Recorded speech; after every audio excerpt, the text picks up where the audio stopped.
My parents refused to help me when I was sick. Now they want me to raise my brother's kids, so I gave them a wake-up call they won't forget. I, 31, male, have had no contact with my parents for almost 6 years, after I was diagnosed with type 2 diabetes. I asked them to help me out with the cost of my medication, since my insurance wouldn't cover it. I was between jobs at the time, so I was short on money, and everybody knows how expensive medicines are. But as usual, my parents let me down. We got into a pretty bad fight when they refused, and I told them that it was a bit stupid of me to expect anything from them in the first place, since they had never bothered to care about me at all. They never tried to apologize to me after that, so we just stopped speaking to each other. Even when we would see each other at family get-togethers, we wouldn't speak. They were on good terms with my brother, in spite of him being a total screw-up, though, which isn't surprising since he always was their favorite. My older brother, Carson, 39, male, is a high-functioning alcoholic and has unfortunately been that way for the past 8 years. He has gone sober several times but has never been able to make it stick. I honestly feel bad for him, because a couple of months back, he lost his wife in an accident and was left with 2 kids, both boys under 10, to take care of. I knew his wife. She was a wonderful, sweet person, and I think she was the only thing keeping him from becoming a full-fledged raging alcoholic who couldn't be bothered to do anything else but drink himself to unconsciousness every day. The grieving just made it worse, and he was fired from his job shortly after his wife passed away because he hadn't even bothered to show up or explain his absence. Every single day, he would drop his kids off at his in-laws' house or our parents' house and then spend the rest of the day drinking at home. He would only sober up enough to drive to pick his children up, bring them back home, and then put them to bed. The next day, he would repeat the same thing. About a week ago, he had dropped his kids off at our parents' place and said that he would be back to pick them up at the end of the day, as usual. But a couple of hours after that, he just sent them an email saying that he wouldn't be returning because he knew that he was not a good father to his children and didn't want them to grow up with him. So he was leaving them with my parents because he knew that they could care for them better, and he wished them luck. He had also blocked our parents and his in-laws after that, so they couldn't reach out to him either, and nobody had any idea where he was. After a couple of days of trying to find out where he was, they gave up, and my parents decided to contact me and tell me all about this so they could ask me to help them out financially. Both my parents are retired now, and they do have retirement funds set aside for them, but if they start taking care of the kids, they are going to need more money, and they are not sure if they will be able to support themselves and the kids with just the money that they have. Carson's in-laws have already surrendered and have said that they will not be able to take on this responsibility, so I'm the only person that they can count on because I'm family, and they were relying on me now. I haven't really had any contact with Carson over the past couple of years. We were not on bad terms, but we were never really close. I guess it might be because of the age gap, but we were just never very brotherly to each other. So I liked my nephews, but I thought it was unfair of them to ask me for help, especially when I knew that they had the resources and the means to raise the kids on their own. My parents had been pretty well off when they were working, so I found it hard to believe that they wouldn't be able to raise 2 kids on their own without my financial help. I told them that as much as I wanted the kids to have a bright future, I could not keep my own aside and prioritize them, so I wouldn't be helping them out with the money. Instead of respecting that, my parents started arguing with me and said that as a member of the family, I should realize that we are in this together and that I need to help them. I found that pretty laughable because I still remember what they had said to me when I had asked them to help with my medical expenses 6 years ago, and I repeated the same words to them. Don't rely on us just because we're your family. You need to figure some things out on your own. That's what they had said to me when I had told them that I needed them to help me out for a couple of months with the cost of medication, since it was necessary and expensive, but everything else I would manage on my own. And it wasn't even a lot of money. I was eventually able to do it on my own after cutting a lot of corners, which I wouldn't have had to do if they had just helped me out. But what they were asking for here was a lot of money every year, and I had a future to think about as well. As a matter of fact, I do plan on having kids of my own in a year or two, since my wife, 30, female, and I have also been married for 2 years now. So it's not practical for me to commit to contributing to helping them out, and I made that very clear to them. Besides, we have not been in touch for the past 6 years. What were they even expecting anyway? They got really pissed off when I repeated their own words back to them. They said that I was being a jerk and that they couldn't believe that I was just turning my back on them like this just because of something that had happened 6 years ago. Then they started emotionally manipulating me and asked me if I was in their place. Would I have said the same thing? So I told them that if I were in their place, I would have called CPS and let them handle it because this was getting too much for me. Then I hung up, but my parents told everybody about the CPS comment that I had made and how I had refused to help them, and now the rest of the family is texting me to let me know that I'm being really heartless right now. I don't understand what to do. Ida for telling my parents that I will not be helping them out with money to raise my deadbeat alcoholic brother's kids. I guess I wasn't exactly clear with how my relationship with my brother and his family was. First things first, I actually knew his wife from before they got married because we went to the same college together, and it was a happy little coincidence. Secondly, I had never tried to go no contact with my brother, but I guess it just happened because after I cut my parents out of my life, even he stopped speaking to me. He congratulated me on my wedding a couple of years back, but that was it. So I guess he had also started distancing himself from me after my fallout with my parents, and I guess I resented him a bit for that. And yes, even though I had remained in no contact with my parents, I had never blocked them. I don't really have a reason for it. I guess I just forgot or never really found it necessary because the last time that we fought 6 years back, I had believed that they would eventually reach out to me to apologize or at least try to talk to me, and that's why I had kept that door open. But when they didn't, I decided to just forget about it, so I never blocked them. And most importantly, I did not tell my parents to report this situation to CPS because I don't care for the well-being of my nephews, but because I don't think that having an alcoholic as a father was helping them in any way. If my parents were really finding it difficult to deal with them, then what other option did they have anyway? I didn't mean to make it sound like I was being heartless, so that might have been misconstrued and taken out of context, but I just wanted to put an end to that conversation. However, ultimately it is their choice what they want to do. That's that out of the way, so I hope this gives you guys some more context about my relationship with my family. I finally blocked my parents after 6 years, since I realized that there was nothing good that was going to come out of this. I also blocked all my relatives who had texted me to let me know that I was wrong for what I was doing and that I was emotionless and heartless. These are the same people who saw me being treated badly all my life and never stepped up for me, but now just because I refused to help my parents out when they need it, I'm the bad guy. Yeah, right. My parents have always been closed off and aloof with me, and even when I was younger, I could see how differently I was treated from my brother. They did not even bother to put up an act when we were around the rest of our family, so it was not a big secret that my parents had a favorite and it was not me, and nobody ever stood up for me. So I don't really think I need to tolerate any of this. This is why my wife and I decided that we were obviously going to stay no contact with my parents, but we were also going to cut my side of the family off entirely. We don't need that sort of negativity in our life. To be honest, my wife's family is pretty much my family at this point, so it's not like I'll be missing out on anything either. We anyway celebrate all the major events with her family, so I don't think this will make much of a difference to either of us. I actually feel like a huge weight has been lifted off my shoulders because even in the past, my family would occasionally hint to me that my parents were getting old and they were lonely, so I should probably fix things with them before it's too late. And I could never explain to them that it was not me who needed to fix anything, it was they who needed to come to me, and until they did that, I was not going to put aside my self-respect and go to them. But now I don't have to explain that to anybody because nobody's going to be bothering me about my parents anymore. I had blocked them, so they couldn't reach me otherwise, and so they had to come and see me in person. Or at least that's what they said to me when they saw me outside in the front yard. It was my bad luck that I was out there in the first place, since I thought that today would be a good day to prune some of the hedges, so I was outside in the morning, and then my parents pulled up in a cab. When they got out, I tried to rush inside the house, but they had already spotted me and told me that I needed to wait. For some reason, I decided to wait so they could come and we could speak, probably because I didn't want to look like a cowardly fool rushing inside the house to avoid interacting with them. Once they were there, I told them that I had not changed my mind and that if that's what they were here to talk to me about, they could just leave because it would be a waste of my time as well as theirs. But they told me that they were not here to discuss the kids and the financial help that they needed from me. They were apparently here to talk to me about our relationship as parent and child. I found that very confusing because 6 years had passed and we had not spoken to each other properly, so I didn't think it was necessary for us to discuss things now.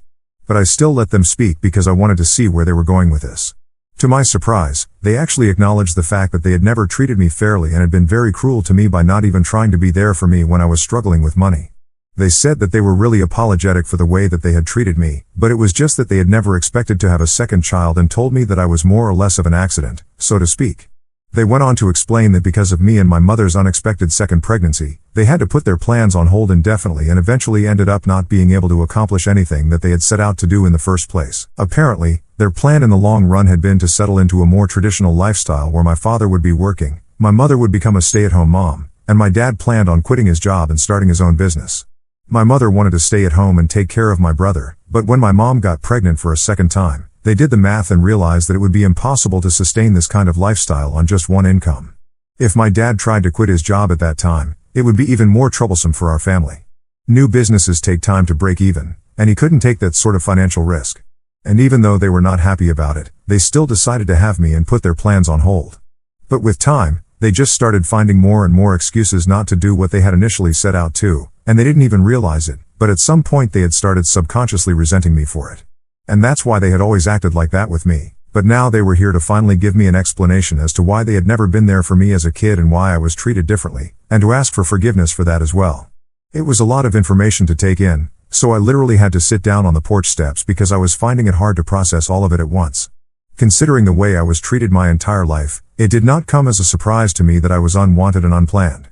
Also, the age gap between me and my brother kind of gave it away, but the fact that they had actually resented me for something that was not even my fault was what really broke me. Because suspecting something was off in my relationship with my parents was one thing, but hearing it straight from their mouths, I was not prepared for that in the slightest. So after a few minutes of silence, I told them that I wanted them to leave and that I would let them know what my response to all of this was later, because at the moment I was still struggling to process all of this. They were respectful enough to leave after that, after telling me that they were really sorry for the way that they had treated me once more. Then, after they were gone, I went back inside the house and told my wife everything that my parents had said to me. And then I don't know why, I just broke down into tears after that, and she had to comfort me because I was extremely emotional. I cried myself out for a couple of minutes, and once I had recovered, I started thinking about what I would say to them. I know that I'm not obliged to actually respond to them, and I don't have to talk to them if I don't want to, but I feel like this is something that I really want to address. Frankly speaking, I haven't even thought about whether I want to establish a relationship with them after this or not. Everything is a mess in my head right now, and it's going to take me some time to really come to a decision about what I want to do. Today I finally sent this email to my parents. I'm just going to paste it here because I really don't have the energy to elaborate. This is what I sent. Before I get into what I have to say, I would like to thank both of you for coming to me and at least trying to clear the air. I really appreciate the fact that even if it was a little too late, you guys still tried to make things right. But in spite of that, like I said, it was a little too late. I can only imagine how it must have felt to give up on your dreams because of an unexpected pregnancy. I know that it could not have felt good. I can understand that you guys were upset about it, but honestly that's not a good enough reason to have treated me the way that you guys did. I always felt like a second-class citizen even in my own home. I cannot explain to you how horrible it was to know that no matter what I did, my brother would always be treated far differently and better than I would ever be. I started realizing that nothing I ever did would matter in the end because my own parents were never going to be impressed with me or even care about what I was up to. I don't think you guys understand how horrible that felt, and I really can't even explain it because unless somebody was in my position, they wouldn't have any idea. To think that it took you guys so long to realize that you guys had made a mistake by treating me like that is very sad. I still feel like I'm not important enough for you guys because that's what I've had drilled into my head for years and years, and I cannot undo all that damage with just one apology. I need my space, and I need time to process this, and I can't even tell you that I might be ready to reconcile with you people after a while. The truth is I just don't know. I don't understand why it has taken so much for you to realize something simple and basic. You can't treat kids badly their entire life and expect them to still be there for you when you're older and need them. So I'm really sorry to say this. I really do value the apology and explanation for your behavior, but I think I'm going to stick to my decision to remain no contact with you guys. Maybe I will feel differently someday, and then I might come to you guys myself to reconcile and make things right between us. But for now this is the conclusion that I have come to, and I really hope that you guys will respect this and not reach out to me again until I'm ready. Thank you so much. 6 days have passed since sent that email to my parents. After that, they did not reach out to me, and I thought that they were going to respect my decision to not be in contact with them until I was ready to speak to them and fix our relationship. This evening, however, my wife and I decided that it was an unrealistic expectation for us to have, thinking that they would actually respect anything that I had said.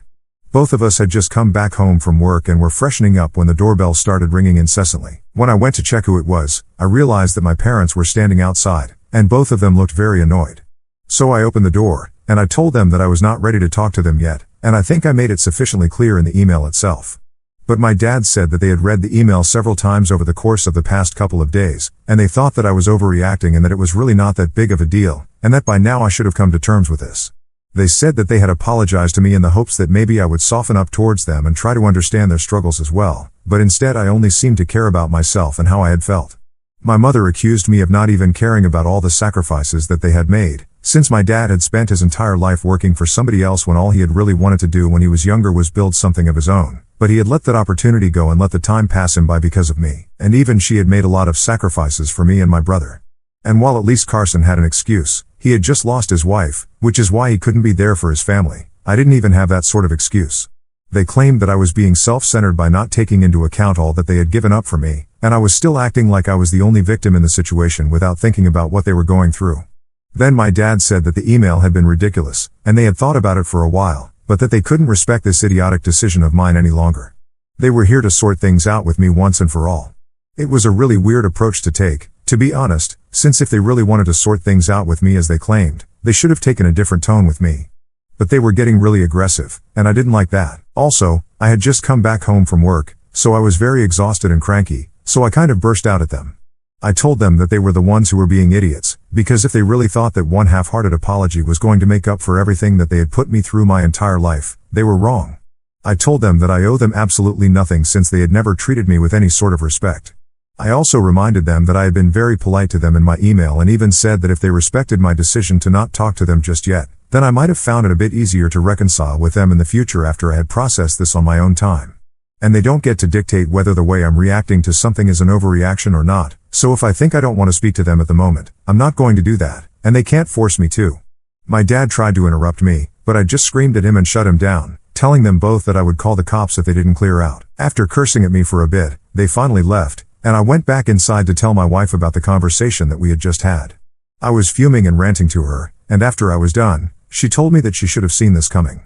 She explained to me that when my parents had come here to apologize to me in the first place, she had kind of sensed that they might be doing this because they had realized that now since Carson was gone, they only had me to rely on in their old age, and they were only trying to emotionally manipulate me to forgive them so they could mooch off of me since they were both retired now. And when I decided not to forgive them so easily, they got mad, and that's why they were here to pick a fight with me and maybe somehow get me to forgive them by bringing up how much they had sacrificed for me. And I agree, I had kind of thought along the same lines, but I didn't want to outright accuse them of anything because I still wanted to give them a chance in case that apology was genuine. However, after this recent fight, I know that it most certainly was not, and the only reason that my parents were trying to make amends with me was because they knew that they couldn't count on Carson anymore and needed me to be on their side. My wife and I agreed that we really dodged a bullet by deciding not to forgive them and have no contact with them even after their apology. We were able to see right through them, and they didn't like that, which is what led to the confrontation today. I'm just glad that they showed us their true colors, and we were not fooled. It has been almost 6 months, and I guess this one was long overdue. So of course, most people want to know how things worked out with my parents, and we are happy to tell you guys that we are still in no contact with them, and we are probably going to be that way for a long time in the future because after that last fight that we had, my parents had their lawyer call me up and tell me that they were going to cut me out of their will and leave everything to Carson and his kids. And I told the lawyer that if they wanted to hurt me, then they would have to try much harder. Since then, we have had no interaction because I guess they forgot that I really didn't care anymore, and I'm really glad that we don't talk because from what I know, they are only getting more insufferable with every day that passes, since they're still talking crap about me on their social media, and my relatives just laugh along, which is fine because I know that I'm doing better than them in life, so it doesn't really matter to me. As for Carson, I heard from a cousin of mine that he made a reappearance and took his kids with him so he could relocate to his new job in LA. He was completely MIA for 2 months, and then out of the blue, he showed up at our parents' place and apologized to them for putting them through so much, and then took his kids with him. I'm glad things are looking up for him now. I hope he's able to take care of his family, and I genuinely wish him nothing but the best. He has had enough trouble in the past already, and even though we're not exactly on speaking terms, I don't think of him as a bad guy either. Now coming to my wife and I, remember how we had said that we planned on starting our own family? So we finally did that, and in just 6 short months, we are going to have a baby, and we have never been happier. We made the announcement a couple of weeks ago, and Carson congratulated us and wished us luck for the future, and my parents decided to put up a cryptic post about how grandparents never get their dues on the same day to seek attention, which is expected. Either way, my wife and I are thrilled, and we're looking forward to this new chapter.